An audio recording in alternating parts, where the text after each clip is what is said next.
Fan edits of films. Yeah, I've seen a few or picked up a few of these recently. Are they better than the theatrical versions that we get of films?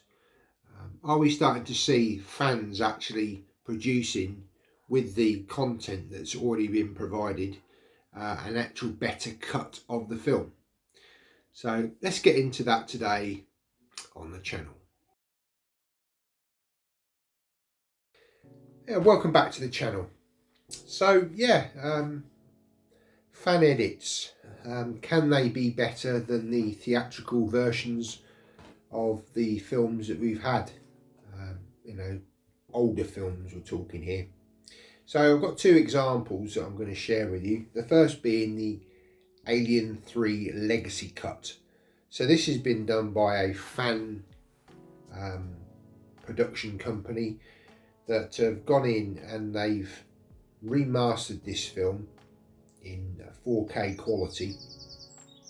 What they've done is they've taken the theatrical cut of Alien 3 and the editor's cut, and basically they've put the two together and they've regraded it, and it looks absolutely fantastic.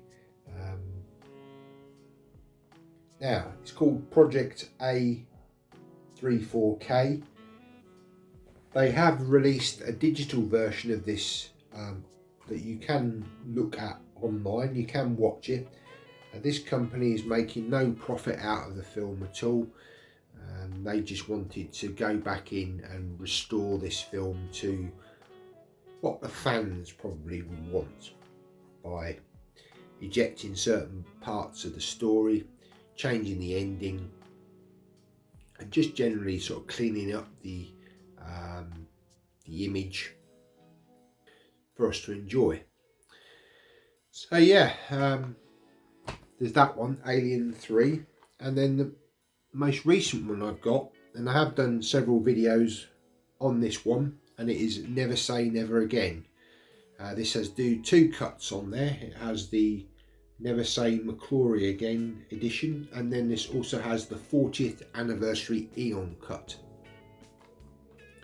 Now I can imagine maybe with the James Bond films there's been a lot of fan edits over the years for the different films, but in particular Never Say Never Again, I think always with the fans, because it was never an official Eon project, and I would say the theatrical cut is a little bit questionable. It's probably not as good a quality as the Eon productions, although the acting is on point. Sean Connery back as James Bond always performs well in the films that he did, and other cast members equally did a good job.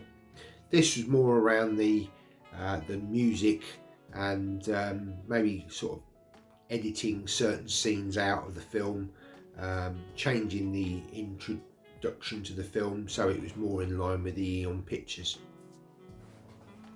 And again, the Eon cut for me, what a fantastic addition to this film.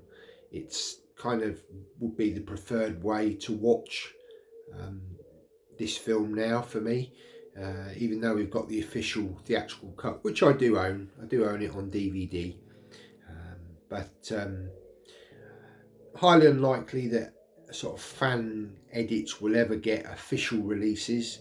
So in order to sort of view these things, you either have to watch sort of online free links, or you can go down the bootleg market, which is what I've actually done here. Now obviously there's no profit to be made in these things. They're really just for the fans. And sorry about that, just had to cut there. The ice cream man turned up. You may have heard the little jingle in the background. So yeah, where were we? We're talking about the fan edits.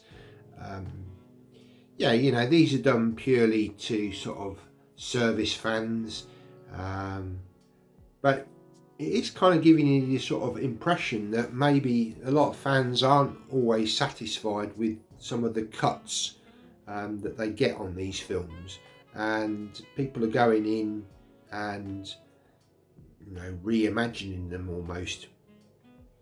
Now obviously, it's all subject to copyright. People shouldn't really be doing this, certainly if they're going to be selling it for profit, but I don't think that's the intention here. I think this is merely being done just to sort of as an alternative.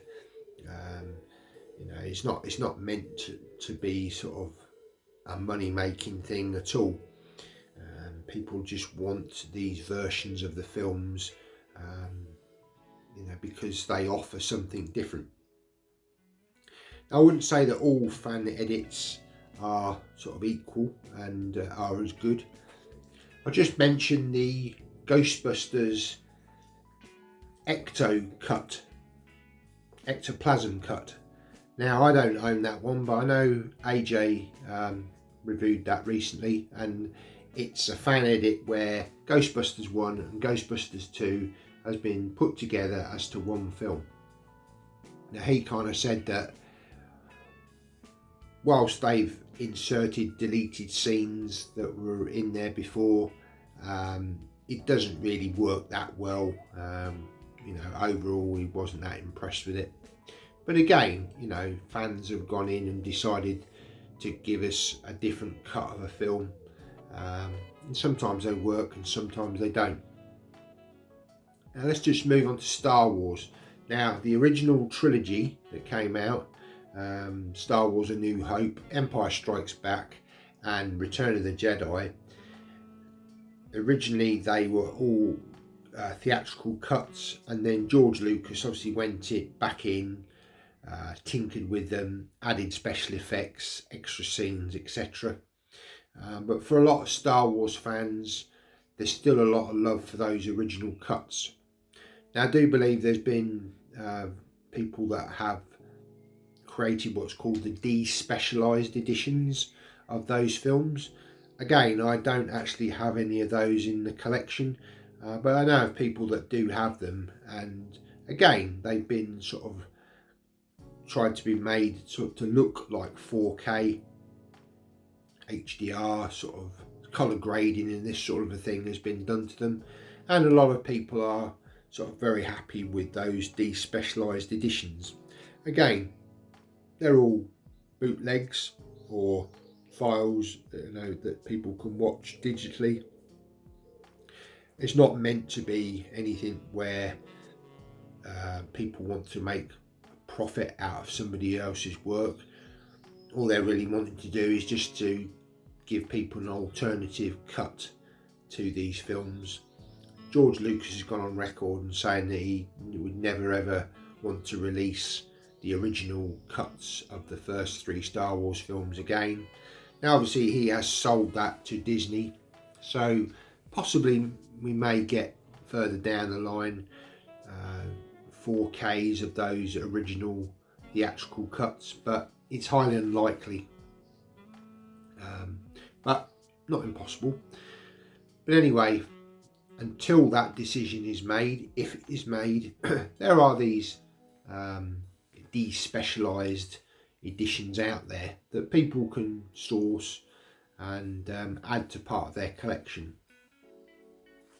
I would never sort of entertain like these being resold on. They're just purely for my own collection. I wouldn't want ever to make any profit out of these. They're just for me. And I think that's the approach that people should take around these fan edits. They're not the sort of thing really to be sold on to people. And I'll always really want to own the original version of the film as well, to obviously support the movie making industry. Some people would say that this is totally wrong and they should not ever tamper with copyrighted information, and I can understand that argument. It's the director's or writer's intent that this was done in a particular way, but people are going in and being able to make these alterations. And in the case of this particular one, I would actually say that they've actually done a better job than maybe sort of the production team in the first place. They've improved on it, but just for the fan. It's not, like I say, to be sort of a profit-making thing. It's just fans showing their love for films and just providing an alternate version of them to be enjoyed as well, alongside the original cuts. So, be interested to hear your thoughts down in the comments. Are there any films that you feel would warrant a sort of fan edit to go alongside the theatrical cut? Yeah, I'd be interested to hear your thoughts in the comments. I can't think of anything that I would want changed at the present time. I was very surprised to learn about both this and the legacy cut. Didn't know that either of these had been sort of altered by fans, but really surprised, and I've really enjoyed actually what I've seen.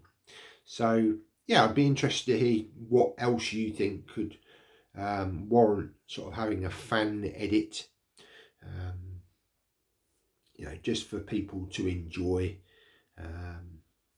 through a free download or whatever. Certainly not to be, people making profit out of these things. I know probably people quite divided about this. Some people would probably say, yeah, you can't mess about with copyrighted information. And me personally, I would never attempt, to sort of step into that territory. But, I'd happily sort of watch it alongside an original cut. As long as you're supporting the film industry with original releases, can't really see too much problem in it. So yeah, I'd just be interested to hear your thoughts as to what you think would be great as a sort of fan edit. See you next time. Bye now.